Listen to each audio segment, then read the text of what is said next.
If I get into a TV show, I cannot stop talking about it. Like, I am the annoying person that cannot stop talking about it. I got into this South Korean drama last year called, anyone else? Crash Landing on You? Oh my gosh, I was so obsessed. I could talk about it for so long, but I will not. But I felt even more so, I couldn't stop listening. I wanted more. And I could tell anyone about it. I couldn't stop talking about the woman at the well and every person I talked to the past couple of weeks because I'm just so obsessed with the story. And so that's why I say John 4 is just the message, because the message just speaks for itself. I'm just gonna read it and we're gonna talk about it and hopefully bring out all the beauty that it is. But man, I hope you see things that even I haven't yet, and we can talk about it later because it's just so good. So in chapter 4, verse 1, it says, now when Jesus learned that the Pharisees had heard that Jesus was baptizing more disciples than John, although Jesus himself did not baptize, but only his disciples, he left Judea and departed again for Galilee.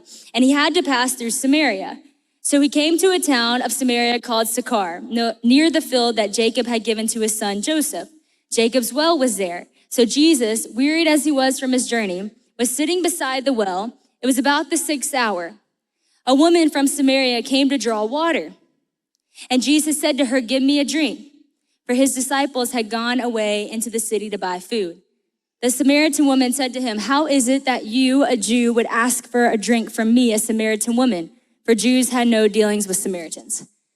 Okay, we're gonna stop here because we're gonna have to stop a lot in this and just take out all that there is to this, because so many crazy things have already happened that I cannot wait to tell you about. So first of all, if you've ever heard this preached before, you probably already know Jesus didn't have to pass through Samaria.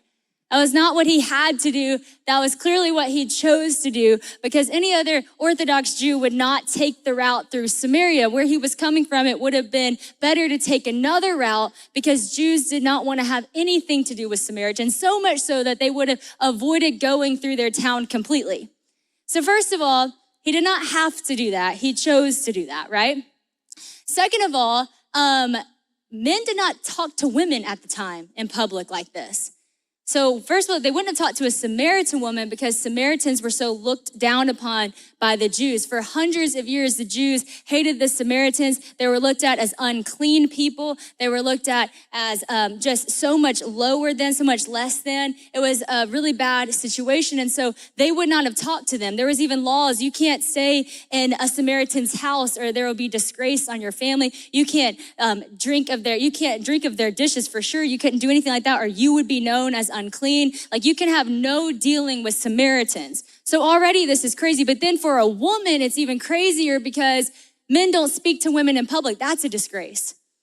I mean, not just a Samaritan woman, even fathers wouldn't have spoken to their daughters in public at this time, you know? Even husbands wouldn't have even spoken to their wives necessarily in public at this time, because women were so much lower and it would have been a disgrace. So already this is just so crazy that Jesus is going through Samaria, which he did not have to do and maybe even shouldn't have done according to the time. And then he's speaking to a woman in public, not to mention a Samaritan woman. So this is already crazy.